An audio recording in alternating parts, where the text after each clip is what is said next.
राजधानी भोपाल में स्कूल में नमाज पढ़ने का मामला सामने आया है, जिसके बाद अब पूर्व मंत्री सज्जन सिंह वर्मा स्कूल प्रबंधक के बचाव में आए हैं। पूर्व मंत्री सज्जन सिंह वर्मा ने कहा कि वहां मुस्लिम वर्ग के शिक्षक हैं, कई समय से नमाज पढ़ी जा रही है। जो आपत्ति ले रहे हैं उन्हें मालूम होना चाहिए बरसों से नमाज पढ़ी जा रही है, इसमें बवाल मचाने की जरूरत क्या है। अपने धर्म को आगे बढ़ाने का अधिकार हर व्यक्ति को है। लोगों को आपत्ति है तो स्कूल में नमाज पढ़ना बंद कर देना चाहिए।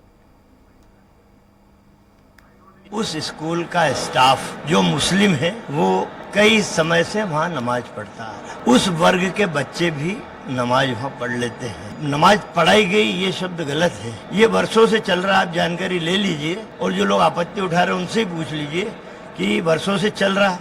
भाई इसमें आप उन टीचर्स को बोल दीजिए कि भैया आज के बाद आप नमाज नहीं पढ़ेंगे। स्कूल परिसर है, विद्या का मंदिर है, आप अपने घर पर नमाज पढ़ो। उस स्कूल का स्टाफ जो मुस्लिम है वो कई समय से वहाँ नमाज पढ़ता आ रहा है। उस वर्ग के बच्चे भी नमाज वहाँ पढ़ लेते हैं। नमाज पढ़ाई गई ये शब्द गलत है। ये वर्षों से चल रहा है, आप जानकारी ले लीजिए और जो लोग आपत्ति उठा रहे हैं उनसे ही पूछ लीजिए कि वर्षों से चल रहा है।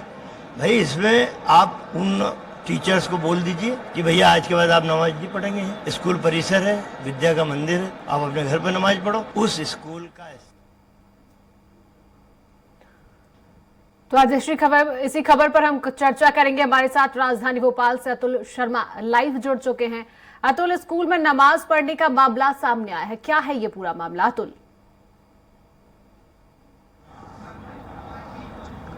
देखिए बिल्कुल जिस तरह के शिवांगी सोशल मीडिया पे वीडियो वायरल हो रहा है और रशीदिया स्कूल यानी कि राजधानी भोपाल के सीएम राइज स्कूल है रशीदिया, उसका बताया जा रहा है। और उसमें जो वीडियो दिख रहा है उसके अंदर जो स्कूल का स्टाफ है वो नमाज पढ़ते हुए दिखाई दे रहे हैं। हालांकि इस पूरे मामले को लेके जब सोशल मीडिया पे ये वीडियो वायरल हुआ तो अलग अलग दलों की तरफ से अपनी अपनी प्रतिक्रिया आना शुरू हो चुकी थी। हालांकि लेकिन जिस तरीके से हम देख रहे हैं कि अब कहीं ना कहीं इस पूरे मामले का राजनीतिकरण हो चुका है। कांग्रेस और बीजेपी दोनों ही आमने सामने आ चुके हैं इस पूरे मामले को लेकर। जिस तरीके से हमने अपने दर्शकों को दिखाया कि प्रदेश सरकार के पर्यटन मंत्री उच्च ठाकुर का साफ तौर पर यह कहना है कि ये नियम के विरोध है और संवैधानिक तौर पे किसी भी स्कूल्स में इस तरीके की जो है गतिविधियां नहीं होना चाहिए। हालांकि देखिए इस तरीके से अगर हम देखें कांग्रेस की अगर हम बात करें तो कांग्रेस की तरफ से सज्जन सिंह वर्मा लगातार ये कह रहे हैं कि अगर वहां पे किसी को आपत्ति है तो नमाज पढ़ना बंद करना चाहिए, लेकिन तमाम लोगों को अपने अपने धर्म की जो है बात करने का हक है। और कहीं ना कहीं सीधी तौर पर यह भी वो कहते हुए नजर आ रहे हैं कि जो नमाज की स्थिति है काफी पहलों से कई सालों से वहां पे पढ़ी जा रही है, तो अब अचानक इस चीज का मुद्दा क्यों बनाया गया। देखिए शिवांगी, इस बात को हमें समझना होगा कि इस समय मध्य प्रदेश के अंदर जिस तरीके से हम लगातार देख रहे हैं कि अलग अलग जो मुद्दे उठ रहे हैं धार्मिक तौर पे, उसमें कहीं ना कहीं सियासत होती हुई दिखाई दे रही है। पिछले दिनों जिस तरह से हमने देखा कि तमाम साधु संतों को लेकर सियासत हुई, अब जिस तरीके से नमाज को लेकर मुद्दा बनाया जाए तो कहीं ना कहीं इस बात के पीछे कहीं ना हम ये कह सकते हैं कि विधानसभा चुनाव भी सीधे तौर पर इस पर जुड़े हुए हैं, क्योंकि मध्य प्रदेश का एक बड़ा तबका है जो कहीं ना कहीं इस बात से लेकर आपत्ति उठा रहा है। तो सीधे तौर पर बीजेपी नेताओं का यही मानना है कि अगर उनके समर्थन में ये बात होगी तो सीधे तौर पे एक बड़ा वोट बैंक उनके करीब होगा। हालांकि देखिए इस बात को अगर हम देख लें तो उच्च ठाकुर के साथ साथ चिकित्सा शिक्षा मंत्री विश्वास सारंग की भी अगर हम बात करें तो विश्वास सारंग ने भी यही आपत्ति ली और सीधे तौर पर कड़े शब्दों पे कहा है कि उस स्टाफ के ऊपर कड़ी कार्रवाई की जाएगी। यानी कि सीधे तौर पे बात बीजेपी के तमाम जो नेता है वो एक पंक्ति में खड़े हुए हैं और इस बात का विरोध कर रहे हैं कि आखिर स्कूल के अंदर नमाज क्यों पढ़ी जा रही है। हालांकि देखिए इस बात को अगर हम देखें, देखिए शिवांगी, इस बात को समझना होगा कि ये पहला मामला नहीं, इससे पहले भी राजधानी की 7 नंबर स्थित उसका जो स्कूल है वहां पे भी मस्जिद बनाई गई, स्कूल के अंदर बनाई गई थी, वहां पे नमाज पढ़ने का मामला सामने आया था। इसको लेकर भोपाल सांसद प्रज्ञा ठाकुर ने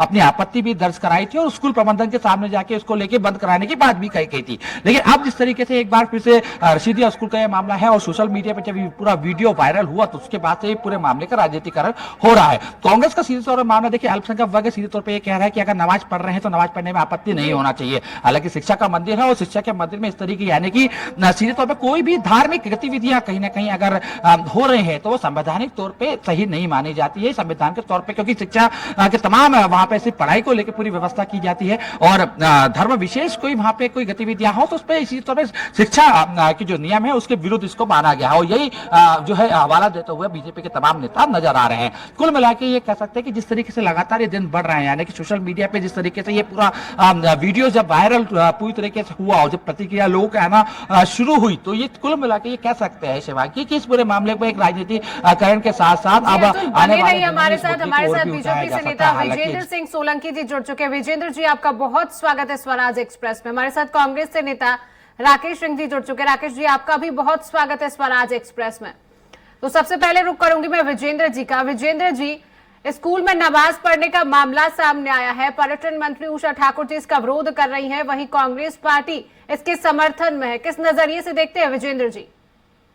देखिए मैम, हम तो इस पर इतना ही कहना चाहेंगे कि देश का बहुतायत बड़ी संख्या मुस्लिम्स की ऐसी है जो इन सब बातों को पसंद नहीं करती। ये कुछ चंद हर प्रदेश में, चाहे मध्य प्रदेश हो या देश का कोई अन्य प्रदेश हो, मक्कार, चालाक, मतलब और एहसान फरामोश टाइप के लोग हैं जो विदेशों से चंदा भी लेते हैं, पैसा आता है मोटा, उसका ये दुरुपयोग करके भड़काने का काम करते हैं। ना इस देश में हिंदू गलत है ना मुसलमान गलत है, केवल ये चंद मक्कारों की साजिशें होती हैं जिनमें सीधा साधा मुसलमान फंस जाता है। भाई खुले में अथवा किसी विद्यालय परिसर में, शिक्षण संस्थान में कोई भजन कीर्तन नवाज या कोई चर्च की एक्टिविटी या कोई और किसी धर्म की एक्टिविटी, इसे महामूर्ख व्यक्ति भी बताएगा दुनिया का, देश का नहीं, कि ये गलत है।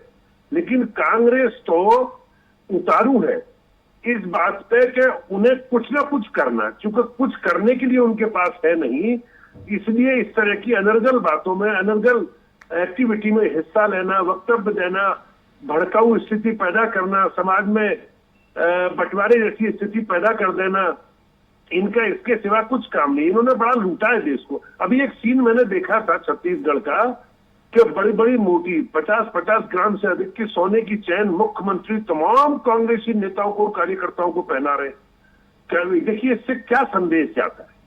जो अरबपति खरबपति कार्यकर्ता और नेता कांग्रेस के, जो 80-80 साल के बुजुर्ग हैं अथवा 20 साल के युवा हैं, उनको बड़ी मोटी मोटी चैन है, तो क्या परपाटी हमारे देश की संस्कृति, हमारे सनातन की संस्कृति ये नहीं है। और मैं एक बात और साफ कह दूं, हिंदुस्तान का तमाम मुसलमान में ये 100% हिंदू है, 100% इनके पूर्वज हिंदू हैं, हमारे इनके पूर्वज एक ही हैं। लेकिन ऐसा नहीं है कि ये अनर्गल टाइप के लोग, बेहिसाब किताब वाले लोग हिंदुओं में नहीं है, सभी धर्मों के अंदर है। ये मक्कार लोग कुछ होते हैं, ये पहले भी थे, आज भी है और कल भी रहेंगे इस दुनिया में। ये भड़काने का काम जाती है। विजेंद्र जी, राकेश जी का रुख कर लेते हैं। राकेश जी, स्कूल में नमाज पढ़ने का ये जो मामला सामने आया है, आपकी पार्टी के पूर्व मंत्री सज्जन सिंह वर्मा जी ने इसका समर्थन किया है। राकेश जी, क्या कुछ कहेंगे? देखिए, जब जब चुनाव आते हैं जी, तो भारतीय जनता पार्टी उन्माद फैलाने के लिए ऐसे विषयों को उठाती है। अभी अभी बोला जा रहा है कि डीएनए हिंदू था, सब कुछ सर्टिफिकेट यही दे देंगे। अब कौन खराब है और कौन अच्छा है ये तो पूरा देश जानता है, पूरा इतिहास में दर्ज है। रहा सवाल स्कूल की बात जो आप कर रहे हैं कि चाहे नमाज हो, चाहे पूजा हो, चाहे अन्य किसी धर्म की आराधना हो, अगर शासन इतना गंभीर है तो आदेश क्यों नहीं जारी करता कि शिक्षा के जो मंदिर हैं वहां सिर्फ संविधान की पूजा होगी, वहां सिर्फ भारत माता की पूजा होगी, अन्य किसी देवी देवताओं के न चित्र लगाए जाएंगे, न किसी तरह की कोई ना नमाज पढ़ी जाएगी, ना पूजा होगी। जब आप ये नहीं करते हैं और चुनावी फायदे के लिए इनके जो संस्कृति मंत्री है तरह तरह की बातें बोलती हैं, सरकार में तो आप बैठे हो 18 साल से, कभी ऐसा कोई आदेश आपने जारी करा? कोई आदेश की कॉपी आपके पास है? क्यों नहीं है? इसलिए नहीं करेंगे क्योंकि अगर ये कर देंगे तो मुद्दा ही खत्म हो जाएगा। मुद्दा खत्म हो जाएगा तो चुनाव में लाभ कैसे मिलेगा हिंदू मुस्लिम का? तो सोची समझी रणनीति के तहत ये सारे मामले उठाए जाते हैं और शिक्षा के मंदिर को निशाना बनाया जाता है। अगर किसी को खुले में नमाज पढ़ने की अनुमति नहीं है, आदेश जारी कीजिए।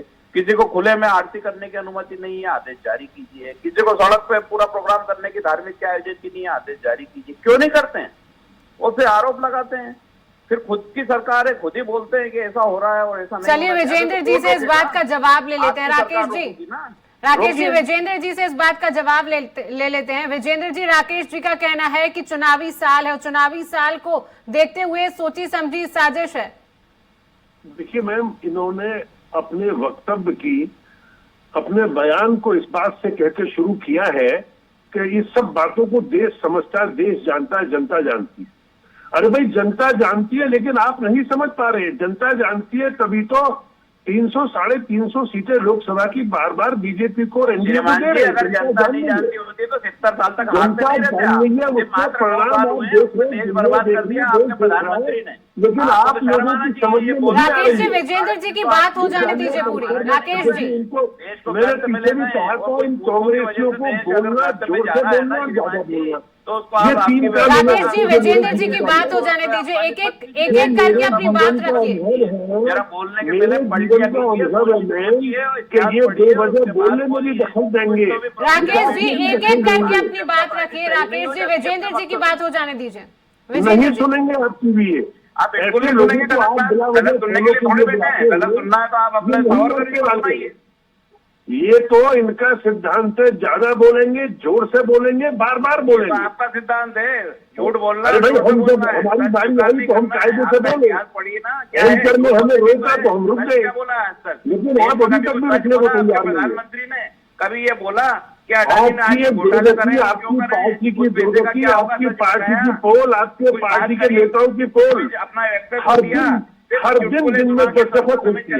नई नई प्रकरण आते हैं, नई नई घटनाएं आती हैं, नए पुराने। जब से देश आजाद हुआ आप लोग देश को लूटने के राकेश जी, काम कर रहे हैं। विजेंद्र जी को बोलने दीजिए। राकेश जी, मैं निवेदन करूंगी, एक एक करके अपनी बात संस्कार रखिए। है ही नहीं। संस्कार ये आपने केवल होते ना तो मतलब देश से की आजादी किसी में आपका पार्टी को योगदान ज्वाइन होता। करते आपके हैं कौन से और संस्कार हैं? किसी को धोखा छोड़ धड़ी रहे हैं। संस्कार हैं आपके। ऐसे लोग देश को भी इस धोखा दिया, दुनिया में देश के देश साथ में गद्दारी पहले भी की, थे, आज सब भी कुछ मैंने आप पहले भी देखिए, कहा आपके था, कल DNA भी में शामिल है। और आज आप बात कर रहे हो धर्म की।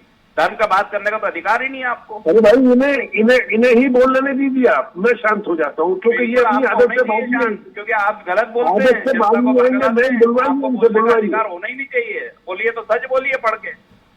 चलिए विजेंद्र जी, राकेश जी, समय का अभाव है, चर्चा को यहीं रोकते हैं। आप दोनों का स्वराज एक्सप्रेस में जुड़ने के लिए बहुत बहुत शुक्रिया।